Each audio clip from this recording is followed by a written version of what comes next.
નમસ્કાર મિત્રો, સ્વાગત છે તમારું માર્કેટ બુલેટિનમાં. આજે આપણું market bulletin news update WhatsApp group. તમે જોઈ શકો છો કે બજારમાં સારી એવી તેજી આવી ગઈ છે. સેન્સેક્સ 911 પોઈન્ટ વધીને 75,500 આસપાસ ટ્રેડ કરી રહ્યો છે.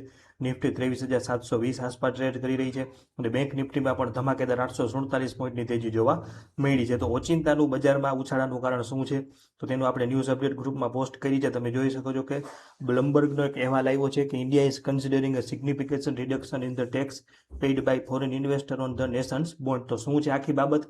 તો ભારતીય બોન્ડ માર્કેટમાં ટેક્સ રાહતની હલચલ થઈ ગઈ છે, હલચલ થઈ રહી છે, આવું બ્લમબર્ગ કહે છે.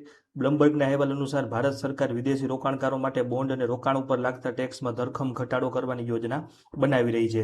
બ્લમબર્ગના સૂત્રોના જણાવ્યા અનુસાર ભારતીય રિઝર્વ બેંક દ્વારા આ અંગે ભલામણ કરવામાં આવી છે અને નાણાં મંત્રાલય હાલ તેના ઉપર ગંભીરતાથી વિચારણા કરી રહ્યું છે. અને આ સમાચાર વહેતા થતાં જ ભારતીય બજારમાં ઓચિંતાની તેજીનો માહોલ જોવા મળ્યો છે. ખાસ કરીને રૂપિયાના મૂલ્યમાં થઈ રહેલા ઘટાડાના રોકવા અને વિદેશી હુંડિયામણને આકર્ષવા માટે સરકાર આક્રમક પગલું ભરી શકે છે તેવું અનુમાન છે. જોકે રોકાણકારોએ ખાસ ધ્યાનમાં રાખવું જોઈએ કે આ સમાચાર હાલમાં માત્ર મીડિયા રિપોર્ટ આધારિત છે, એટલે કે બ્લમબર્ગનો અહેવાલ છે. હજુ સરકાર તરફથી કોઈ પણ મંત્રાલય તરફથી કોઈ પણ પ્રકારનું આધિકારિક કે સત્તાવાર ઓફિશિયલ નિવેદન બહાર પાડવામાં આવ્યું નથી. તો સત્તાવાર પુષ્ટિ બાદ જ આ તેજી કેટલો સમય ટકશે તેનો સાચો ખ્યાલ આવશે.